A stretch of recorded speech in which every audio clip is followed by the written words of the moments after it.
study, to re-qualify. And something I always wanted to do back in those days was become a vet. I did a lot of my own animal husbandry, and I was pretty good at it. But when I looked into that course, that was not an option. I didn't have the qualifications from school. Whilst I was very practical, I wasn't particularly the brightest one on the block at school when it came to the A-levels required to even step inside and apply to be a vet. I looked at franchising, and I thought, oh my goodness, this is a soulless way to make a living and required a huge amount of money. I looked at traditional businesses, and I began to think about all the ways that I could be the next millionaire entrepreneur with an invention or a good idea. And I had one good idea, but it never really bore fruition because I didn't have the money to see it through from concept to end product. So I almost resigned myself to more of the same. And not only people in this room right now who may be feeling that, but you know people who are in that stage in their lives right now.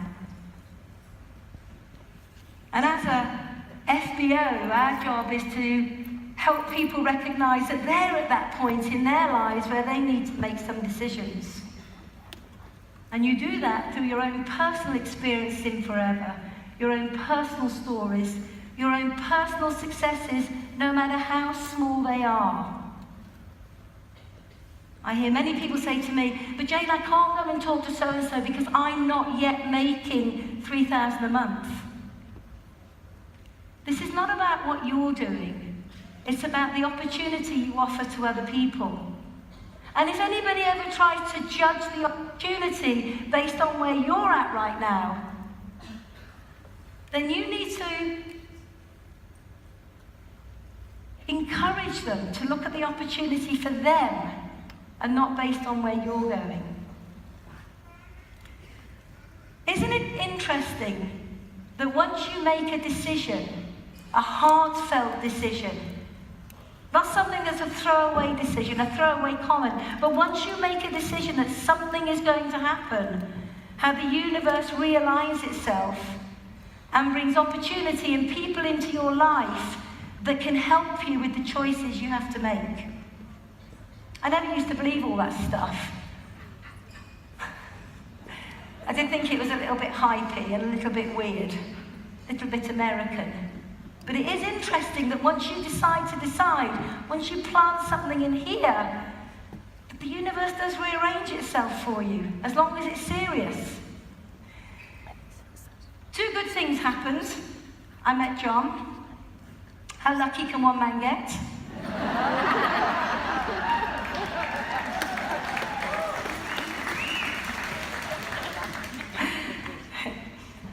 And together, we met Forever. Well, Forever found us. We had that phone call. How many people in this room can remember the moment they had someone give them a call? How many people can remember that?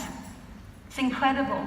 That call was to change your life. You didn't know it at the time, but it was a call, communication that was to change your life. And so, we did our due diligence. We got our questions answered. We looked at the marketing model. We met with the MD. We spent time with our sponsor.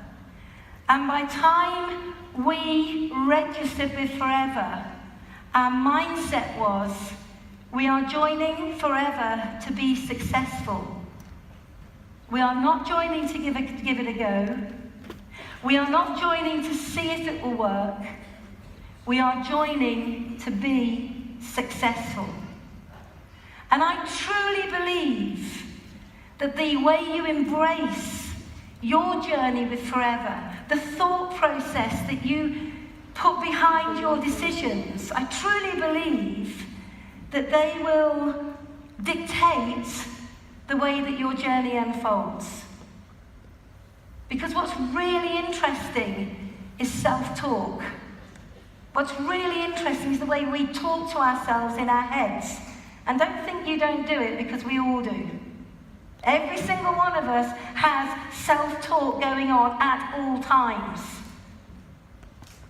For the crazy ones, they answer the self-talk. However, self-talk, we need to be mindful of our mindset the day that we say, this is the day I start my journey with forever. We realized on day one that when this journey was beginning, that we had to take complete responsibility for our actions on a daily basis. If it is to be, it's up to me. Yep. Yes, of course, there are many people around us. Well, there weren't then, actually. Back in 1993, there was nobody around us. I mean, it was just John and myself, a box of products and a flip chart. No video, no Facebook, no mobile phones. Well, they were, but they were like bricks. You needed someone to carry it for you. Now, I say this because I think sometimes people overcomplicate the process. And all we did as the journey began was to hold ourselves accountable to the activities we needed to focus on every single day. And it was really simple. Show the product, show the business, show the product, show the business, show the product, show the business, show the product, show the business, show the product, show the business, show the product, show the business. Most people just don't do enough. You've got to do it with a passion, with an intensity, with a sense of urgency. And I'm going to share with you some reasons why you need to adopt that kind of thought process in a minute. I learned very quickly that I had to change my own thinking. You see, all of the skills and the talent that I had in being a farmer, and I wasn't just any old farmer, I was a very good farmer, but all the skills and the talents I had in being a farmer were great in that arena, but I had to modify them somewhat. I had to take the good stuff with me and leave the bad stuff behind, because if you want to be successful in a new industry, you've got to embrace some new ideas, some new skills, in order to move forward. So I learned very quickly that I had to, first of all, change my thought process to the way I earned an income. Now, I want to talk to you just for a minute about our thought process in relationship to money. And for most people, I would say, they go to school, they get an education, they either go to university or they go to college, or they take on an apprenticeship, or like myself, I was born into farming. But you have a job mentality.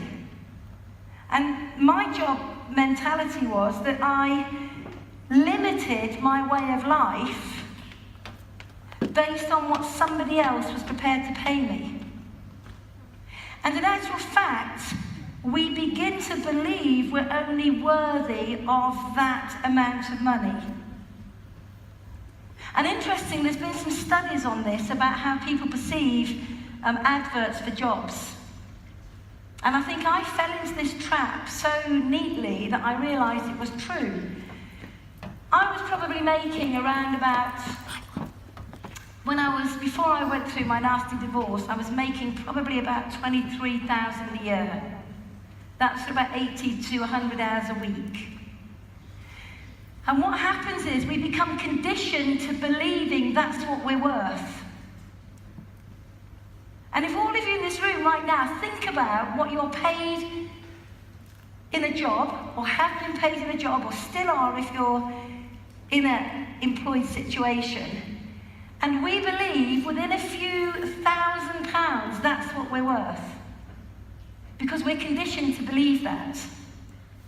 And research shows us that if somebody placed an advert in your local paper, and that advert was showing you potentially that you could make double what you're on at the moment, you are not likely to apply for it, because you don't believe you're worthy of the income they're saying you can have. It's fascinating. So therefore, I had to change my thinking when I came across network marketing. Because here's the biggest problem, challenge, and sometimes you don't even know it's in your mind, is you've seen it today, big checks. You've seen people going through the marketing plan. You're around people that are making 5, 10, 15, 20,000 plus a month. And you aspire to that. But somewhere deep down, there is a little tiny bit of self-talk that says, am I worthy? And I know categorically that many people in this room have had that thought. Am I worthy of that money? So I had to change my thinking from being employed to running my own business.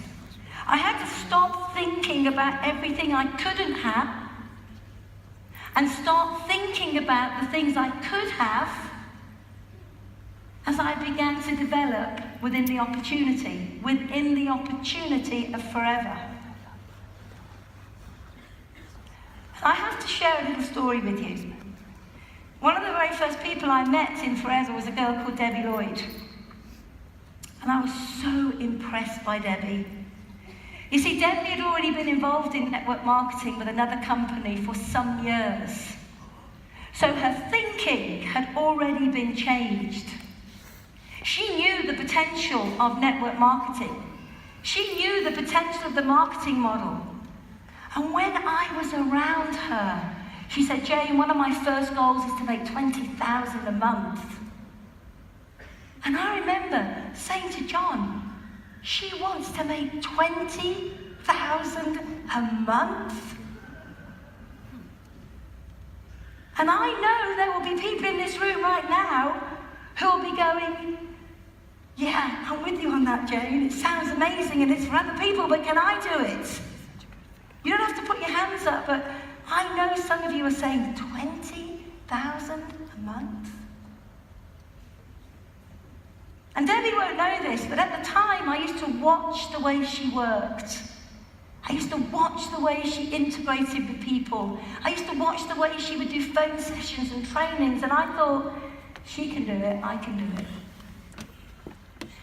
Now what that means is you need to look for your role models. And your role models need to be people who are walking the walk, talking the talk, and achieving in this company. Because there's no point having a role model that hasn't got what you don't want. You know why? Because they'll never stretch you. They'll never grow you. They'll never tell you what you need to hear as opposed to what you want to hear. So, in changing my thinking, I had to embrace this concept. I am an entrepreneur. I'm an entrepreneur.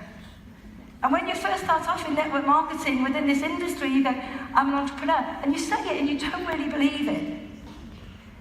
Because we see entrepreneurs on the telly, we see the entrepreneurs, don't we? The dragons in Dragon's Den. And what do we immediately do? Oh, we can never have the kind of lifestyle they have. Yes, you can. Everybody has the chance within our industry, within this company, to have a true entrepreneurial spirit empowered. So again, I had to adapt to being an entrepreneur. And I had to have a real deep down passion for what I was doing. And this passion overrides any fears, any challenges, any thoughts that may stop you from standing tall, being proud of who you are and what you represent, being proud of our products, being proud of our company,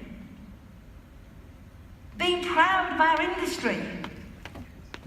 And interestingly, when you connect with the entrepreneurial spirit in alignment with Forever, you get a sparkle in your eyes. You get a smile on your face. You stand tall. It doesn't matter what anybody throws at you because you're ready for it. Your belief is unwaverable. No one can tell you this won't work. I learned that being an entrepreneur meant I had to have a bigger vision. And Debbie, wherever you are, I want to say thank you, because in those early days, your vision became my vision. Because we were so brand new in the industry, I hadn't met anybody in networking that was making $20,000 a month. You guys are so lucky. You're surrounded by success in forever. You don't need to worry about your belief. Belief is all around you. But I tell you what you do need to do. You need to believe in other people while they're working on believing in themselves. I learned I needed to be flexible and open-minded. I learned that in an employee situation, life is rigid. You will be at work at 8 o'clock in the morning. You will take a coffee break at 10:30. You will take a lunch break, more often than not now, at your desk at 1 o'clock. You can leave at 5 o'clock or 5:30. Oh, and by the way, in today's market, you'll have 2 hours of work to take home with you. Now listen, I'm not knocking a job. I've had one.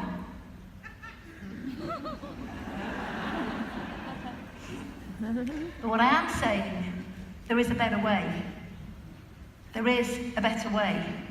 And you are so privileged to be here right now, especially the new people who have only been maybe in less than 90 days. You are so lucky. Yeah, I don't use the word lucky very often, but you are so lucky, so privileged to have found this as your home to become an entrepreneurial spirit. So, you need to let go of the job mentality. It will not serve you well. This is your business. This is your life. This is your chance. You only ever get one chance like this in a lifetime. Do not waste it with small thinking. You need to be disciplined. And interestingly, when you are employed, someone will always discipline you. They will think for you, tell you what you need to do when you need to do it. You'll have your holiday when it fits in with the schedule of every other person in that office, that building, that community. And sometimes when people get involved in network marketing, there is a freedom. You decide when you want to work. You decide who you're going to talk to. You decide your meetings and trainings. You decide that you have to employ yourself. In other words, you have to hold yourself accountable. I learned very quickly to take responsibility for my own actions. If something didn't happen, if I didn't have a win, if I didn't get a result, what was I going to do about it? You see, an entrepreneur never expects anybody else to take responsibility for their actions. An entrepreneur will say, that didn't work, how can I do it better next time? They are constantly working on their ability to be the best they can be, to bring the best game to the platform.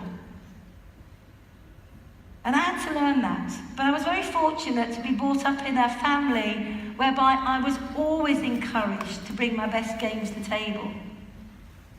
There is no point being average. Average is as close to the bottom as it is to the top.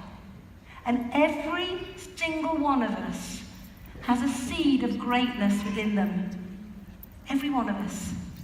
And never doubt that. I had to be prepared to let go of the word of procrastination. I was quite good at putting things off. Putting them off because of a fear of rejection, a fear of failure, a fear of ridicule, a fear of other people's opinions. It's very easy to be busy and forever thinking about it all day. But actually when the bottom line has to be accounted for, what did you actually do? And we all need to understand that an entrepreneur never wastes time. An entrepreneur knows that you cannot buy time. No matter how much money you have in the world, we have the same 24 hours a day. We have to decide how well we are going to use that 24 hours in a day. I had to develop strong people skills. Now, farming can be quite quiet at times. It's normally you and a load of horses or a load of sheep, and very often it can be quite quiet and quite insular. So I had to learn to expand my communication abilities. If someone had ever said to me, Jayne, you will be speaking in front of, I think my largest audience was around about 30,000. If anybody had said that I would be speaking on a generic stage, just going to do a bit of name dropping here, guys, with Anthony Robbins and Sir Richard Branson, I would never ever believe them. But I recognised on day one that I had to develop my ability to become a people person, to understand that our industry is about empowering people, nurturing people, believing in people, sometimes saying no to people and putting them back on track. I had to learn all that, but I think that some of that maybe was already inside me. It's just I never realised it until I was in this industry. I had to understand that as an entrepreneur, success is based on your own drive and ambition. This is a really key point. Success is based on your own drive and ambition. It's all down to how bad you want it. And for me, let me tell you, I wanted it real bad. Like really, really, really bad. When I plucked up the courage, after many years of an unhappy marriage, when I left my husband finally with 2 little boys, 2 suitcases, a car and nothing, he said to me, I have no respect for you and you'll never amount to anything. Now, we can laugh at that now. And it took me 10 years to be able to even say that to anybody, let alone voice it in an environment like this. And here's the thing. If I had believed him, which I did for 18 months, I believed I was worth nothing. I believed I could never achieve anything, which was crazy because I was always a high achiever in whatever I put my mind to. But I tell you something, when I got involved in Forever, as my confidence began to grow, I wanted it real bad. And in the back of my mind was always what he said to me when I left him. And I'll never forget, ever, and many of you have heard this before, but the new people in the room maybe haven't. One of my goals was to put my kids in private education, which I did within 1 year of joining Forever. But the second goal was to earn more in a month than he earned in a year.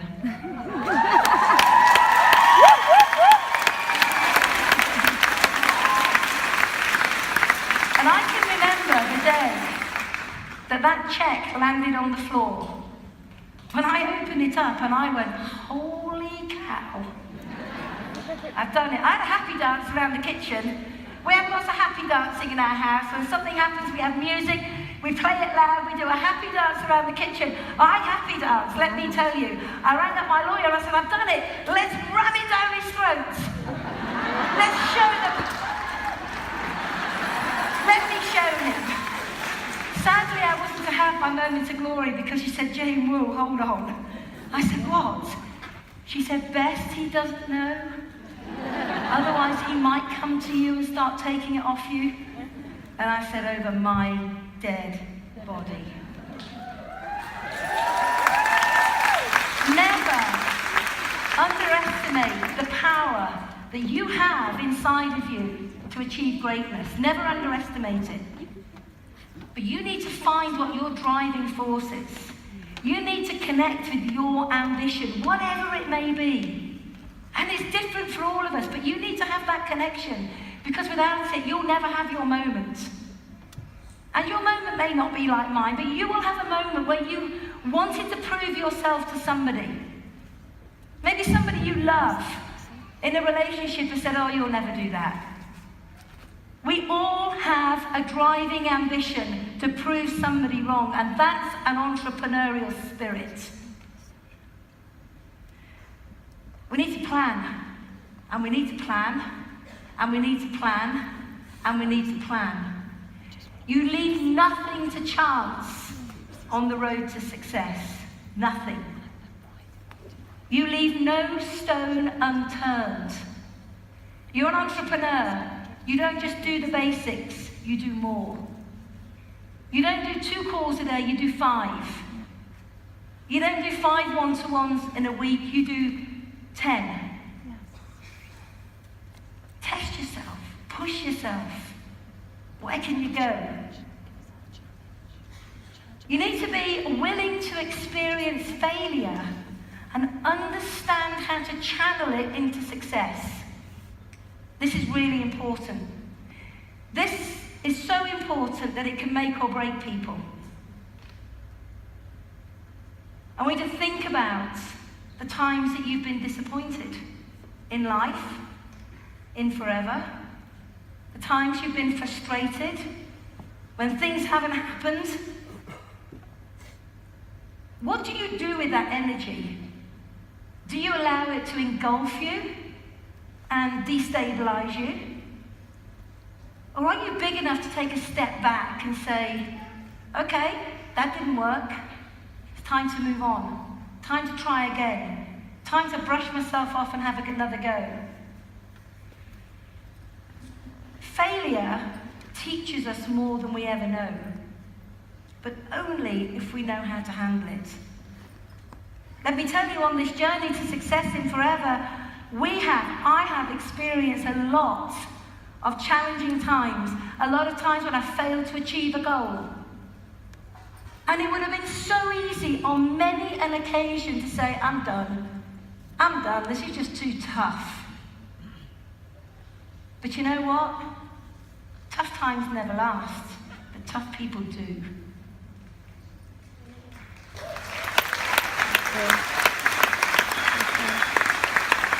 And if you have something inherently within you that has caused you to stumble on your journey, you're not achieving the success that you want right now, take a step back, strip it down. Have an honest approach in looking at what you're truly doing. Looking at every aspect of the business and asking yourself on a scale of 1 to 10, how good am I on each level? Because that's what I did. You asked John. I was my own best critique. I was the one that held me accountable. I was the one that every single time I did a phone call or did a one-to-one or did a meeting, I would take a minute and say, did I do a good job and where could I have done better? I was big enough to do that. And I believe that defines me, even now. Even now when I do a call or do a one-to-one, I still do those things, you know. Or I do a planning, or I'm sitting with somebody coaching. At the end of it, I'll take a moment and say, did I bring my best game to the table? Did I do right by them? I don't want regrets. I don't ever want to look back and think I failed someone. I want to know I gave it my best shot. And empower someone to be the best they could be. What they do with it is up to them. I want you to understand that an entrepreneur never ever considers the time. They're not in it part-time, they're not in it full-time. It becomes a way of life. That's the life of an entrepreneur, that's the mindset of an entrepreneur. It becomes a way of life. This is not a job. And when you switch from job mentality to entrepreneur mentality, what you'll find is that you'll start engaging with people much better, much quicker. You'll find that you'll build the business when you're on the go 24/7. It becomes natural. It becomes an extension of who you are. You'll never miss an opportunity to talk to people. You'll never miss an opportunity to share the product. You'll never miss an opportunity to engage with someone, to say, hey, I might have something you might be interested in. Take a look. It might be for you, it might not, but if you don't look, never know. In other words, an entrepreneur is on purpose, on point, they are focused, they understand that work comes before success, except in the dictionary. So we didn't count the hours. I never counted the hours. I did exactly what needed to be done. There are 3 parts to any day: morning, afternoon, and evening. And you need to make sure you're doing some kind of proactive activity in each one of those 3 areas of the day. But I never counted the hours. If I needed to book in a planning meeting, I booked it. If I needed to do a training, I did it. If I needed to run a home meeting, I did it. And yes, that was a bit tough occasionally on the kids. And my son is in the room today, and I don't think he turned out too badly as a result of me not being there every single night for him.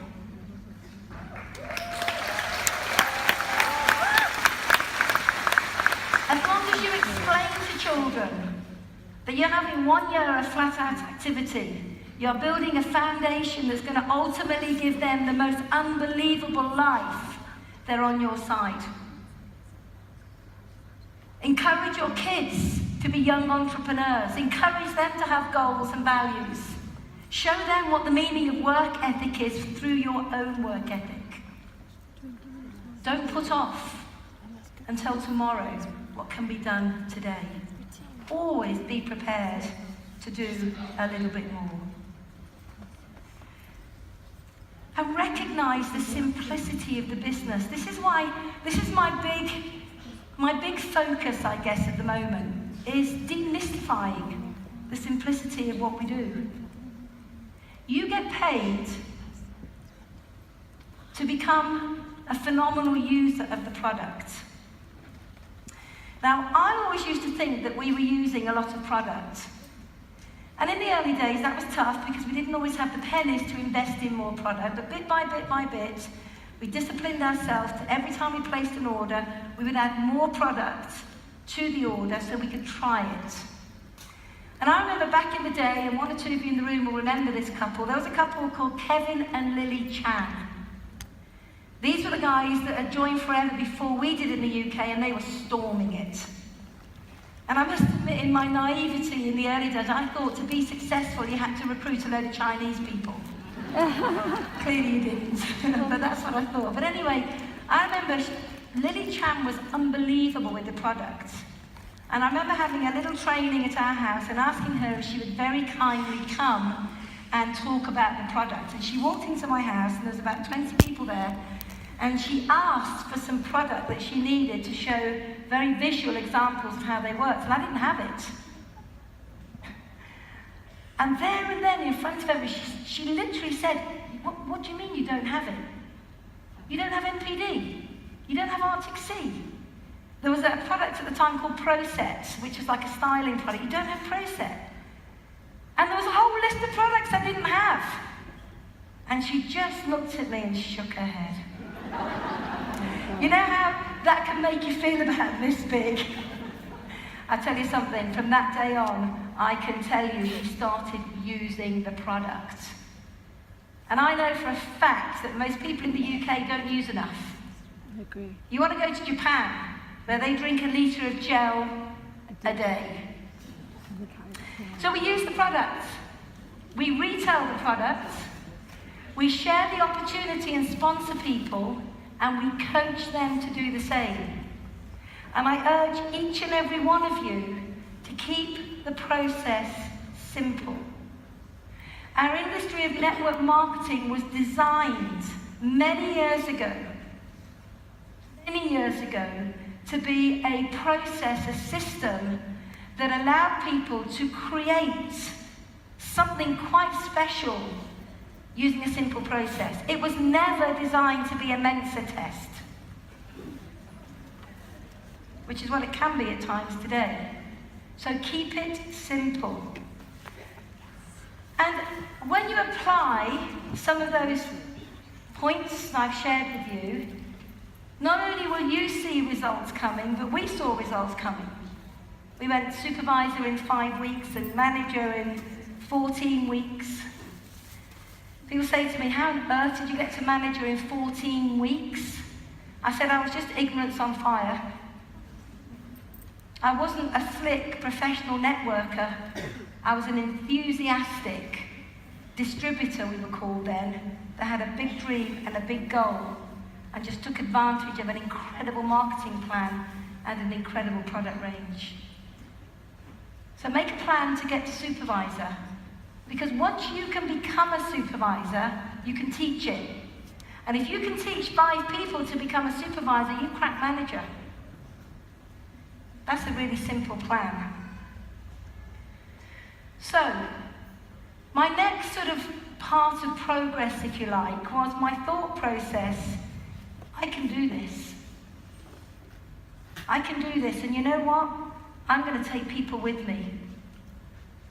And it's really interesting if you look at the life of an FBO, and you need to consider these 3 points. You might want to write them down.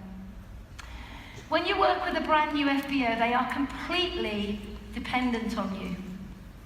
This is a little bit like children, and there's lots of little ones in the room today.